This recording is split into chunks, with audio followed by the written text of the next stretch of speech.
Hello and welcome. Thank you so much for joining me today. We're going to be doing an interview. You know, I love to do interviews. And today, we're going to be interviewing the person who wrote this book, Authentic Fabrications, Smoke, Mirrors, and Truth, 17 Pieces of Magical Theater and 14 Essays by Franklin Williams, with a foreword by Jeff McBride. We're talking to the author, asking him about the book, about his life, about his magic. Thank you so much for joining me. Let's get straight to that interview. Yeah, good music back then. Anyway, thank you so much for joining me, Frank. I appreciate it. I've got your book right here. There's some things I want to ask you about. Now, before you came on, I showed the book. Of course, I reviewed the book. One of the things I like to do, if you have things you want to accomplish, let's do that. But one of the things I like to do is talk about your magic story. Sure. And by that, I mean, how did you get interested? I remember walking down, George Gobel was the magician who was most influential for me as a kid. I saw him sitting in the audience at an Andre Cole show at a university locally. Yep. And I walked down and introduced myself.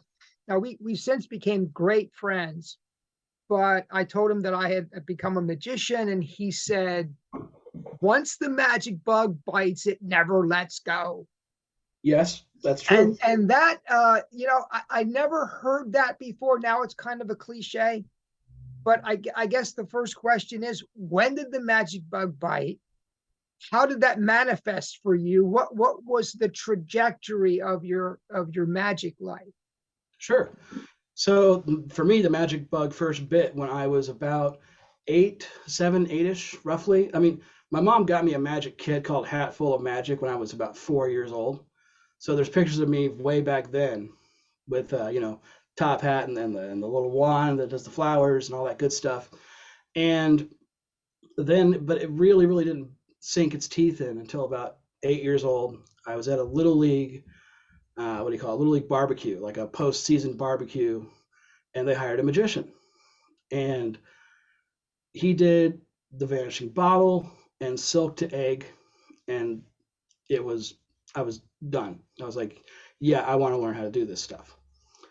So yeah, that was where that started. But growing up, we didn't have a ton of money, so I ended up getting more into just card magic, just straight up card magic.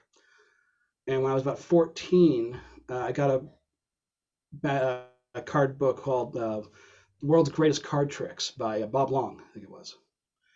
And then I started carrying a deck around everywhere, constantly doing these little card tricks. And then right before I went into the military, I started getting more and more prop interested. So, and then my entire army stint of the 4 years I was in the army, I did magic as often as I could.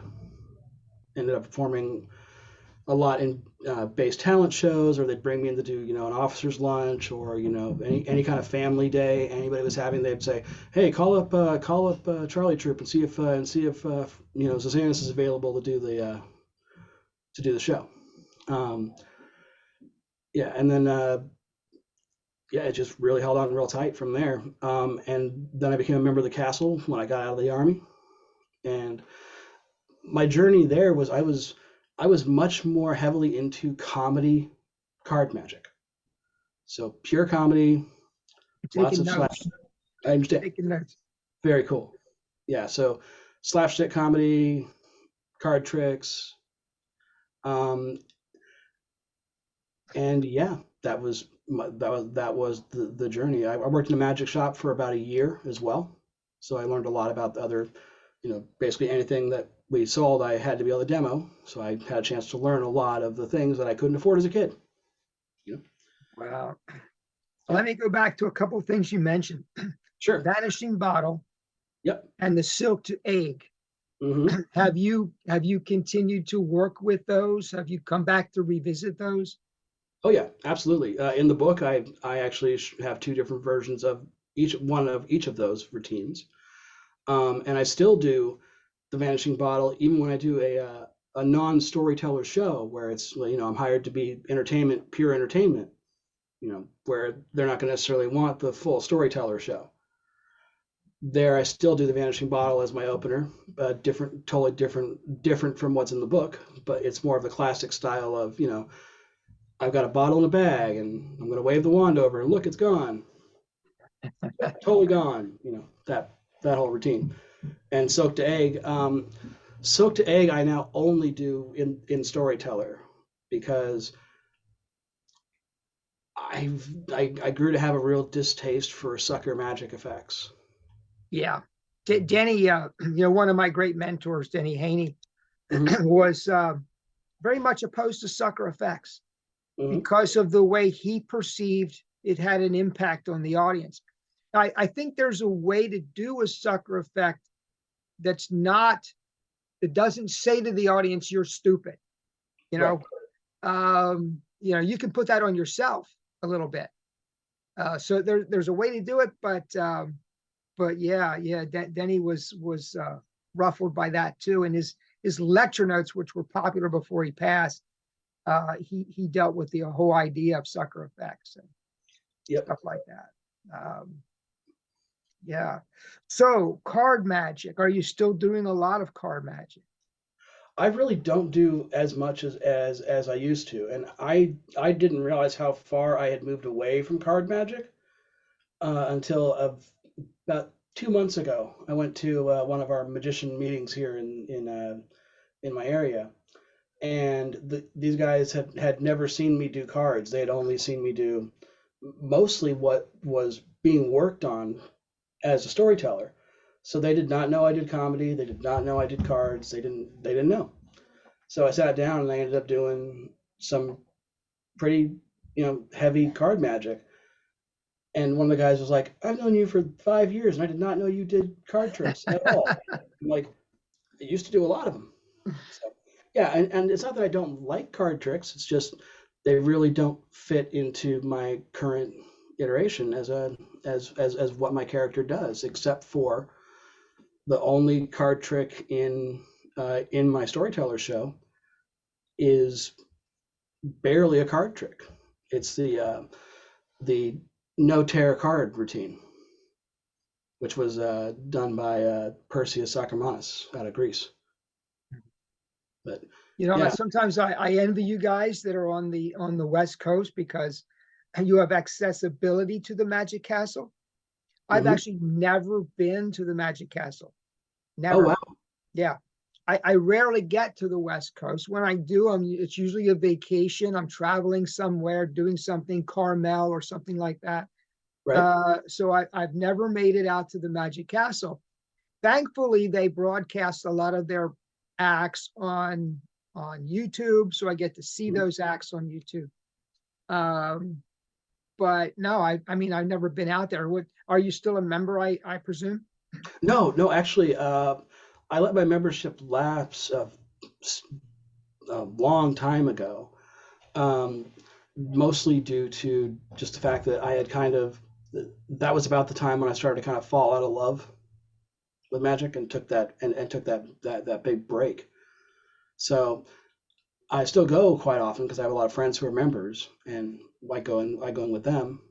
I don't have access to the library anymore or the lectures, but I mean, it's a great place to be a member of. I just haven't yet retaken that plunge back in.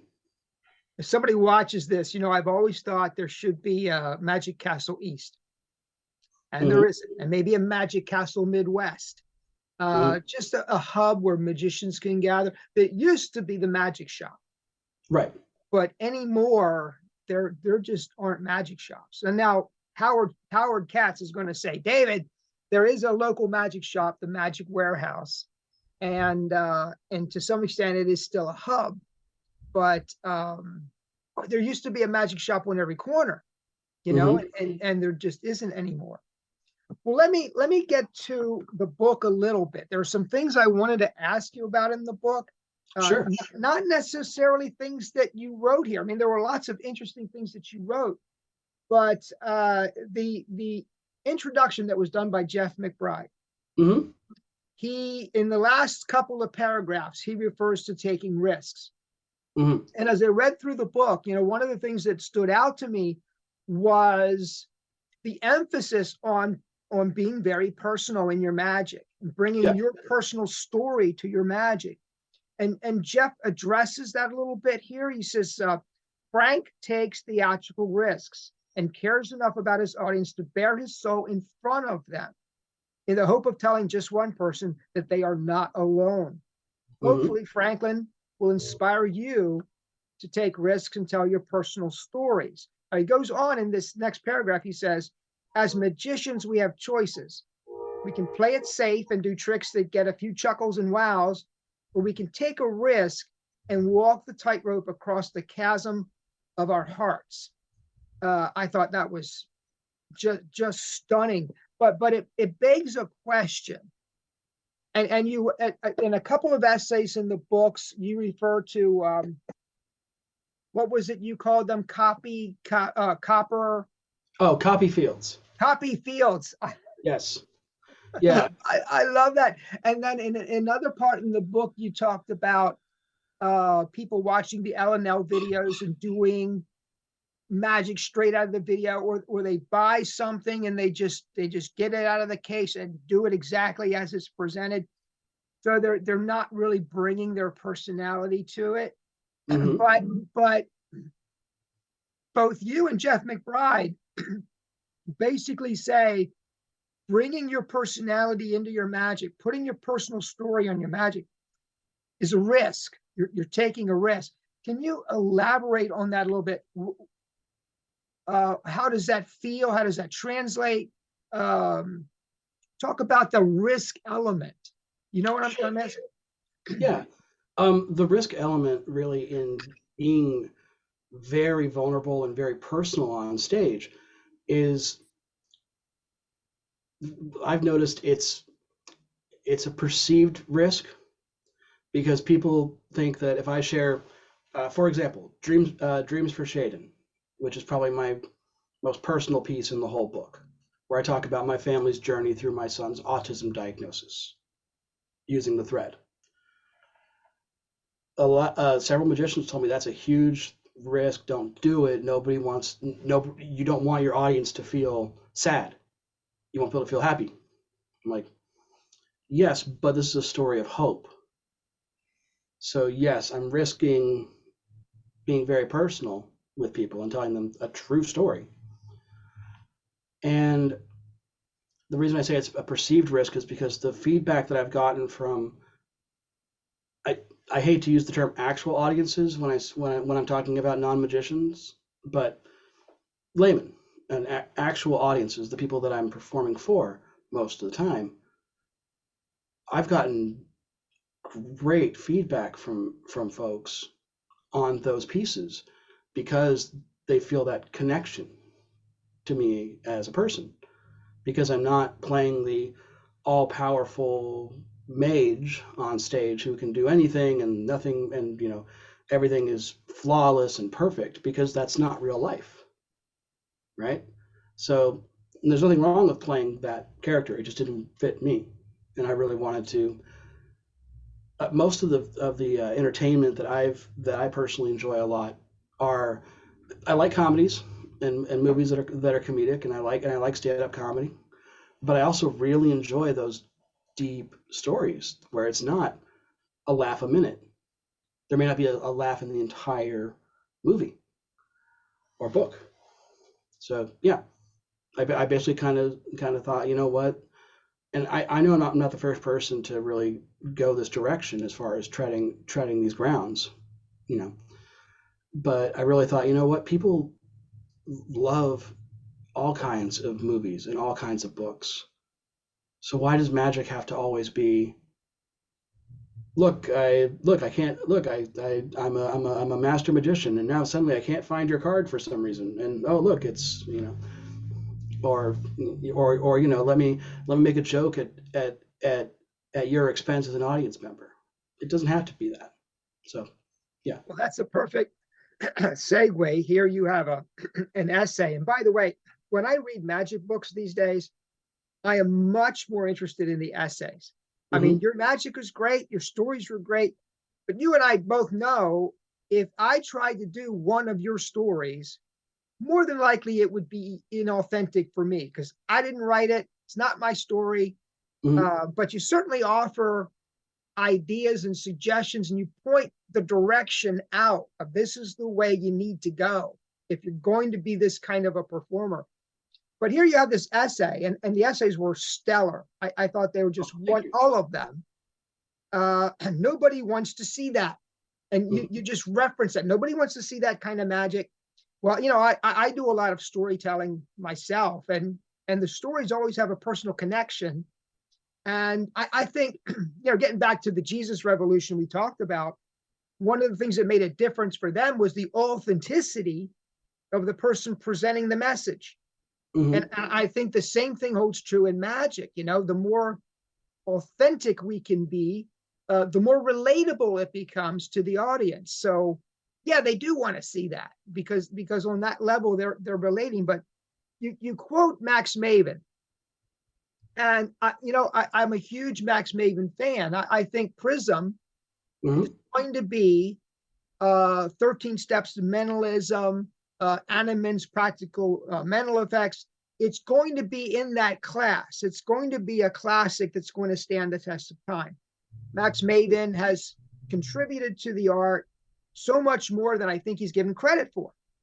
But here he makes a statement and you quote him, and I've never seen the statement before. And I just want, I think to hear it, you just stand back. For Max Maven to say this, he says, magicians of the 20th century have managed to do something pretty amazing. They have taken something inherently profound and rendered it meaningless and trivial. Hmm. Max Maven, you said that page 48, you quote him as saying Yeah. that. And to me, that was just a truly stunning quote. Can you elaborate on that a little more? Yeah. Um, I first heard that quote, and I think probably 7 years ago or so from somebody, and it just really blew the doors off of my creative mind because I was going, yeah, that's absolutely true. We've As magicians, there's so many of us out there who have, and I'm guilty of it too. I've done it.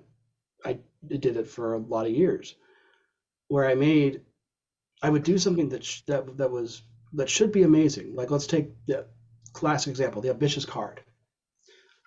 I would make that card supposedly rise from the center of the deck to the top of the deck, and then I'd make a joke about anything else to kind of take away that moment of magic, you know. And we have managed to kind of make magic trivial to the point where when people are looking for entertainment now, there are enough people out there who, if somebody says, "Oh, let's get a magician," they go, "Oh no, no, no, no, no, no, I hate magic." And I think we as an art form have a lot of onus for that because we've made it something that's silly, and magic is not a silly thing at all. It's a very, very powerful moment. So yeah, that's basically how I feel about that as well. And I kind of try to when I'm creating pieces, I try to think about that. I go, is this moment trivial, or is this presentation trivial? And sometimes I still create things that are considered trivial, but I go, great, that belongs in this show. It doesn't belong in the other show. So I actually have two very distinct, well, three technically very distinct characters that I perform under. My storyteller is Franklin Williams. I've got the Family Fun Magic Show starring Frank Z, which is my comedy magic show that I do for family parties and church events and things like that when I get brought in. And then I've got Frank Styles, who's magic with a hint of geek, and not in the magician's or what do you call it, a variety arts version of geek. I'm not putting nails in my nose. I'm saying I do board game conventions and comic conventions and places like that for those kinds of geeks. And that entire show is themed around jokes that only that crowd's going to get. So trying to make it not trivial by connecting. Yeah, you talk about characters in different shows. One of the great things that I saw recently, and recently within the last 5 years, Sure. Carissa Hendricks. Uh-huh. She did a series of Penguin lectures, I think it was. And on her first Penguin lecture, she comes out, she's Lucy Darling. Mm-hmm. And then she talks about the development of this character and who the character is and what she does. And she's really one of the rare magicians that stands back and says, this is my character, this is what who the character is. And then in the same lecture, she portrays an entirely different character. Yeah, she does her bubble character. Right, Yep. right. Yep. And I think it's just stunning to see that as an actor, as a professional, to watch her become different people, and the way the presentation is molded by that character. It's such a valuable lesson, I think, for all of us. I agree wholeheartedly. She's doing great work. So this is your first book. Yep. And you have some others on the way you've talked about? Yeah, I've got a few different books in various stages. I've got the second volume of Authentic Fabrications, which is dealing strictly with close-up. So it's going to have my routine for the hot rod and my routine for sorry. There's several different routines in there that are more geared towards formal and also informal close-up. So I can still do the storyteller character as a walk-around character, and still do that as a pure close-up routine. Now, a lot of the routines in Authentic Fabrications will also work in close-up, but the other books that I have are, I'm working on a book called Evangelusion, which is about doing magic that deals with the gospel and being able to use illusions to tell the truth, which that was inspired by the fact that one of the first stage magicians I ever saw was at my church, and it was Andre Cole. Andre Cole, he was one of the first you saw. He was one of the first I saw do actual stage. Yeah. And it was just mind-blowing. Yeah. I had the opportunity to see him 3 times over my lifetime at different church events. Now his typical style, and I kind of respected that, but given what he was doing, he was going on to a campus, and so people would come out to see the illusion show, which was, if people didn't see Andre Cole, a lot of his illusions made it into the repertoire of people like Doug Henning and David Copperfield. Mm-hmm. They were using his material. So that's the kind of inventor he was, the caliber. But he would present this absolutely stellar illusion show.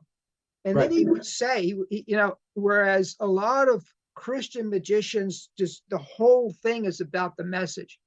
But he would generally present his illusion show, which was a standalone show. And then he would say, I'm going to talk about a few things now. If you think you might be offended, you can go, but I'm going to talk about a few things.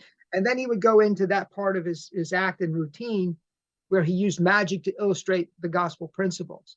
Yep. And almost, I saw him a number of times as well on campus, and I don't think anybody ever left. They stayed. And one of the reasons they stayed was because his show was so good. They wanted more of Andre Cole. And he was just, it's sad that we lost him. I don't know if I did a video where I mentioned this, but I was at a bit of a crossroads.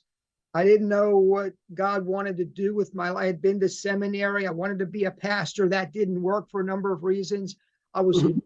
at magic as a career, but I felt somehow there was a dissonance about that. It just didn't feel right. So I wrote to Andre Cole. This was back before the internet. Right. This was in the late 80s and early 90s.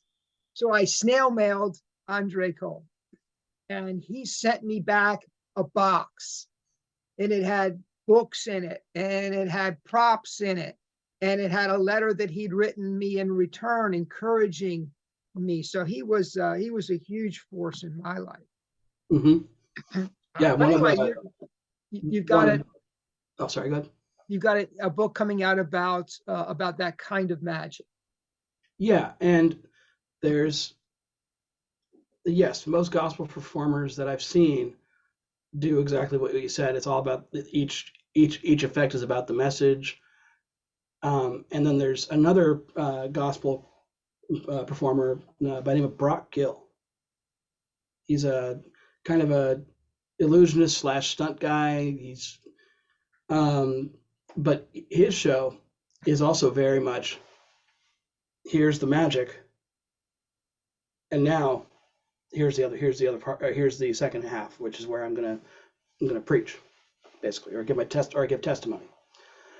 Um, and I think that's a very good choice. And where I'm trying to go whenever I do a church show is every every few effects there's a message built into it.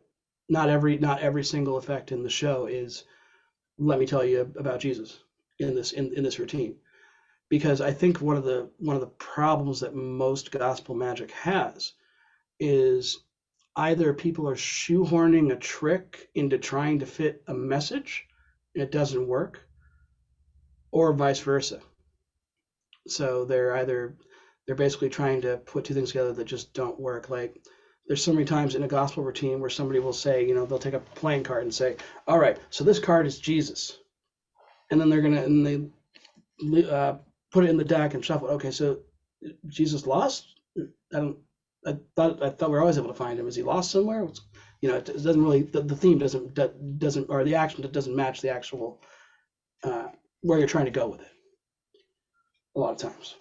So that's what the book is about: is making sure that your message is in context to Scripture and doing a routine that matches that.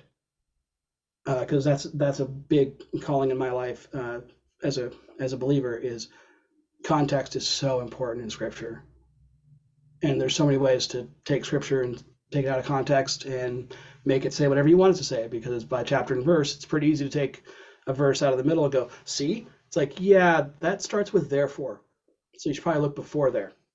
But yeah. Absolutely. Yeah. Absolutely. I'm, Yeah. by the way, I'm planning to attend for the first time. I've never been before, but I'm planning to attend the Fellowship of Christian Magician conference out in Indianapolis this summer. So, Oh, cool. I've never been. yeah, I've, so I've never I'm been to any looking forward. conventions actually.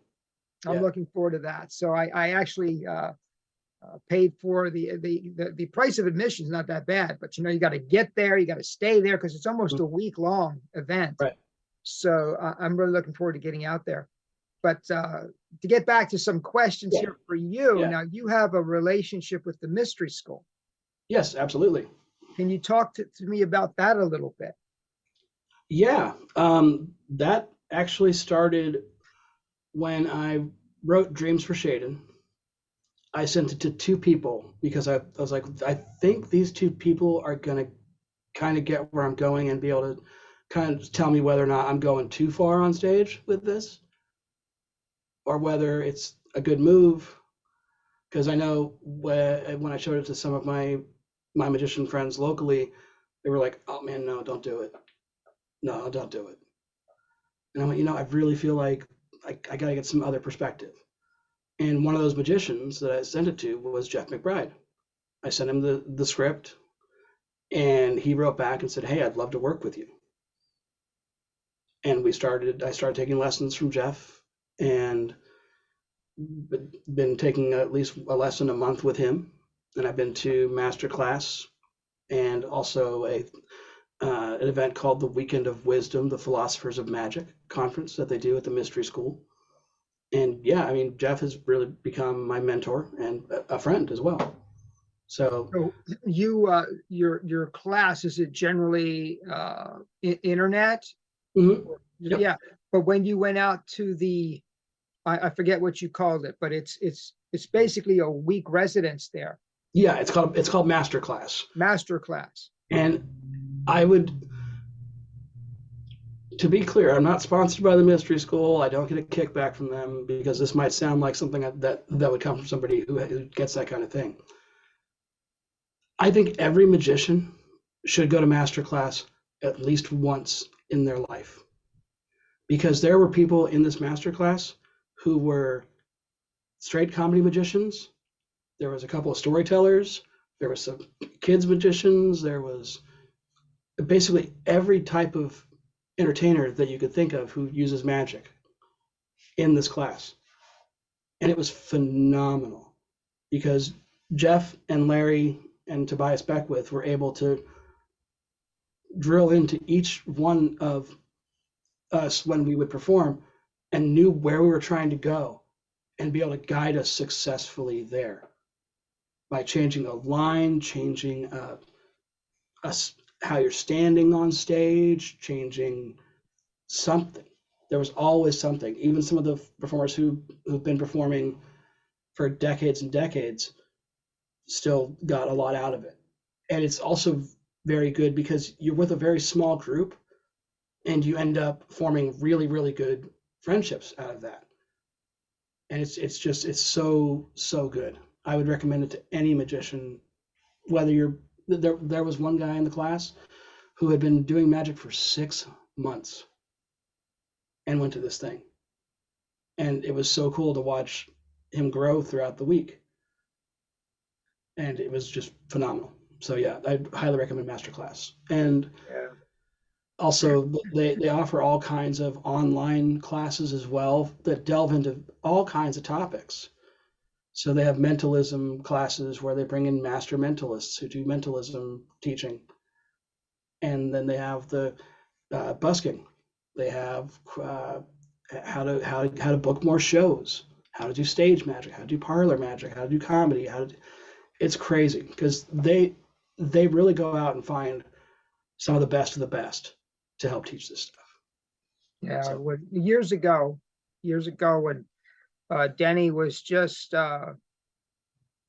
beginning his shop. Well, yeah, I mean he was in Essex and he was on Maryland Avenue at the time, and the shop changed over years dramatically. But at one point he had his shop, and then he had a little studio next door, hmm and he brought Jeff McBride in. And I went down to see Jeff. And Jeff did a lecture, and then he did sort of a workshop. But at that lecture, I think it was the lecture. I mean, I went to both, but at the lecture, I think he talked about the progression of a magician. And he talked about the beginning period when you see the people that you like and they inspire you and you're like them, and then you grow into your own person, and then you reach a point where you're giving back. hmm And I had a sense then. Now this was before the mystery school, but I could see that's where he was going. And hmm but I'll tell you what, everybody I've spoken to that has come out of the master class has said the exact same thing that you've said. So it's certainly a life transforming experience for everyone who goes. Yeah, and I enjoyed it so much that I signed up to go again this year. Great. So it's phenomenal. That's fantastic. Well, good to Yep. hear about that and about your future books. And I thought this was fantastic. I love that you saw my review of it that I posted. Yep. It's one of those And books that everybody ought to read. I think I said that when I reviewed it.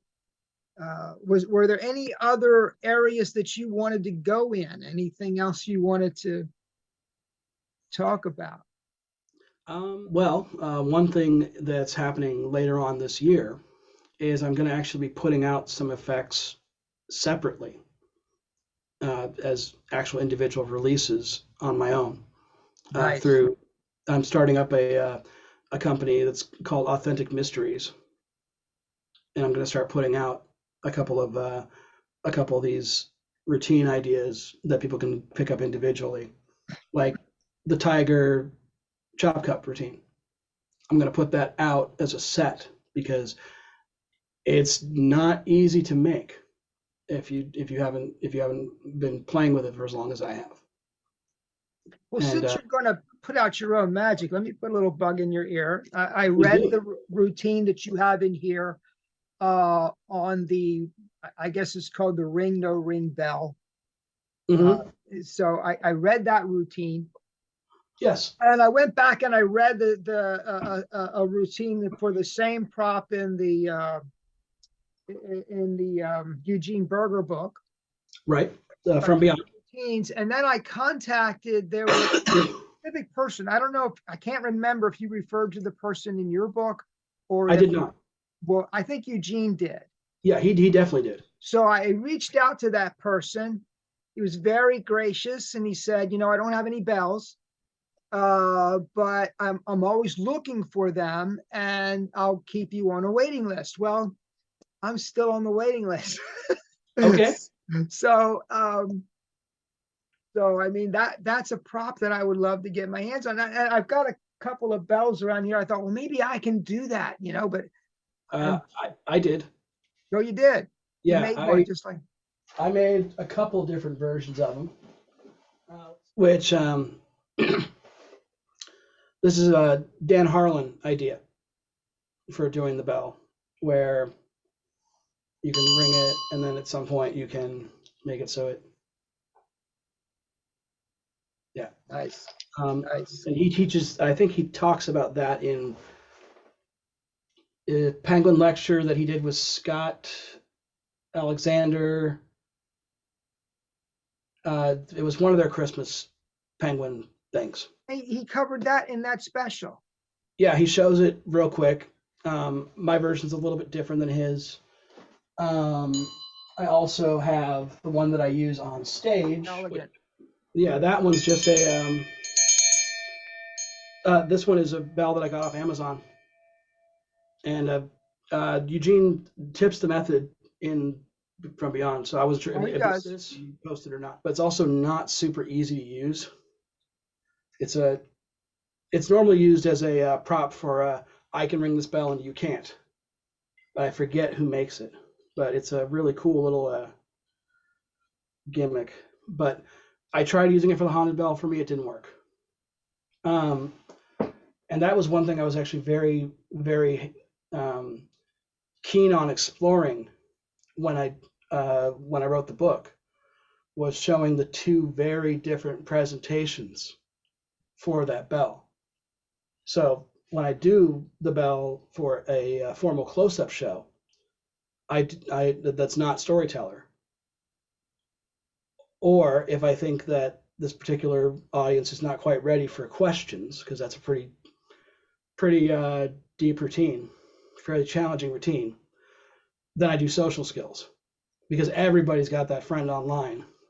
So that's, and you can just gimmick it the same way you gimmick the other bell, the bigger bell. Just unscrew it and go from there. Cool idea. Cool idea. Yeah. Great presentations in your book, by the way. Thank you. Lovely presentations for that give it meaning and significance and drama and theater. It's great stuff. Great stuff.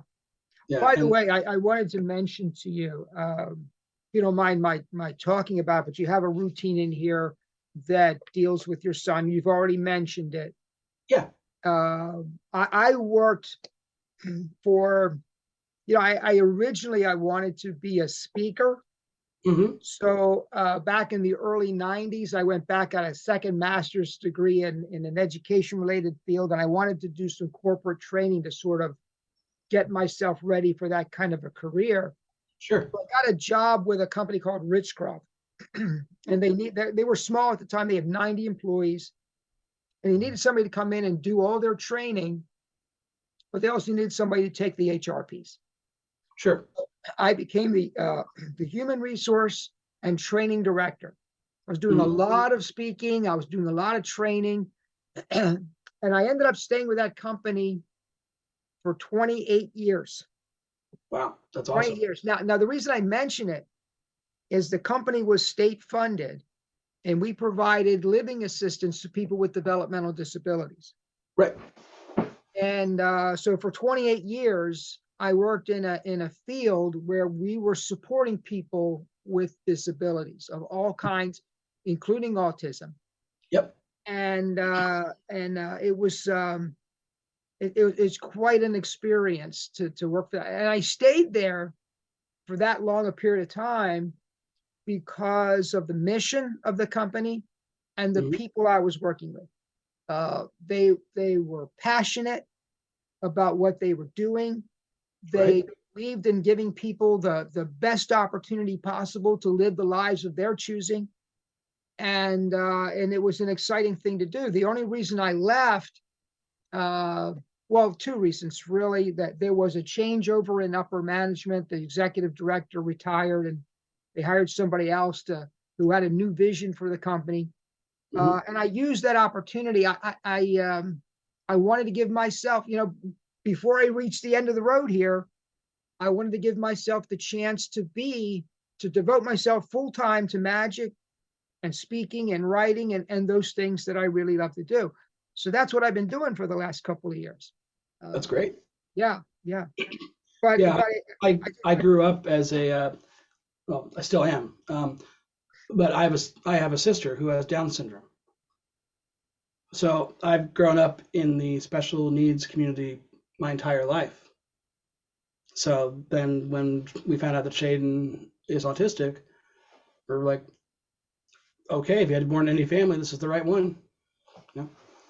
And so yeah, a huge heart for that, for all those types of things, because it's a we're becoming much better about it as a society, about really embracing people who have neurodivergence or disability or whichever way you want to phrase that. And it's so cool to see more acceptance happening. You know? I've seen a lot of change over the last 30 years. Mm-hmm. If I go back to 1994, which is when I started in that field, and look at what I was training people to do versus today, uh, night and day. I mean, Mm-hmm. there have been, and one of the great trends that I saw in recent years, people with disabilities advocating for themselves, presenting their own, coming in and talking to people who are caregivers, saying, "Here's the way I want caregiving done," and it was a dramatic change. But there's one person, I can't think of her name, but she has Down syndrome, Mm-hmm. and she goes around and lectures at provider agencies, and she is stunning. She Yep. just does a wonderful presentation. You know what? As a trainer, I had to sit down and say, I acquiesce. You are really doing the work here. Awesome. Yeah, it's fantastic. Well, Yeah. listen, Frank, thank you Hey, so much. Uh, thank you. This is great. yeah, was there anything else you wanted to cover? By the way, when is your products? When are you going to be launching that side of the business? That should be. I'm working on it behind the scenes now. I should be launching sometime in October or November. Okay, good. That's right around the corner. Yeah, my goal is to actually launch it at PCAM. So the which will actually be my first magic convention. Now, what is PCAM? Pacific Coast Association of Magicians. Okay, that's And it's probably why I haven't. I don't know because yeah, I'm on the East Coast. exactly. Yeah. Yeah, and it's basically magicians from the West Coast and up into Canada who just apparently get together, and it's a pretty cool little association. And they have this year their convention happens to be a couple hours from me in San Diego, California. So I'm like, all right, let's go.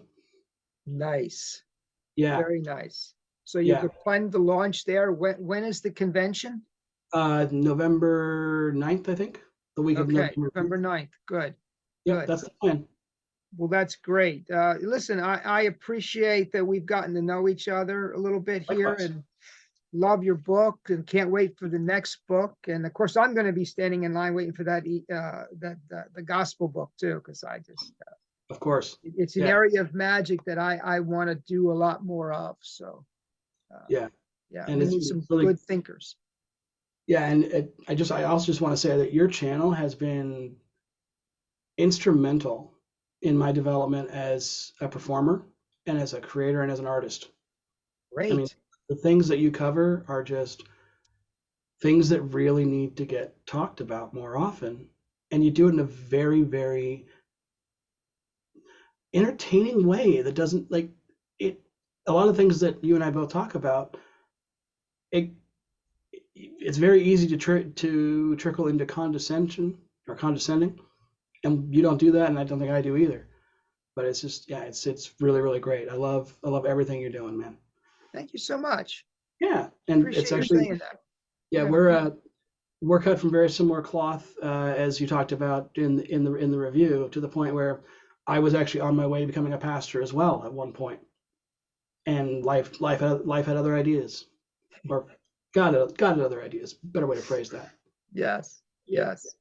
Yes. Yeah. Oh, and one of the first things I'm going to be launching also, just so you know, is those for the routine in Authentic Fabrications. The routine is called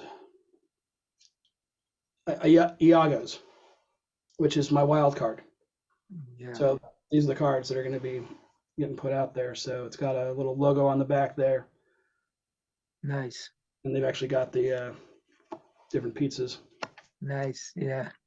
Yeah, because that was a routine that I really wanted to talk about, that big issue that we have with debate nowadays. People don't debate anymore. They don't really see each other's sides or points of view. It's all about, you got to believe what you got to think how I think. Otherwise, you're getting canceled from one Yep. way. Yep, That's the environment we're living in. it is. No free speech. Not for you. Yeah, exactly. Exactly. You can have all the free speech you want as long as you're saying exactly what I want you to say. Exactly. Yeah.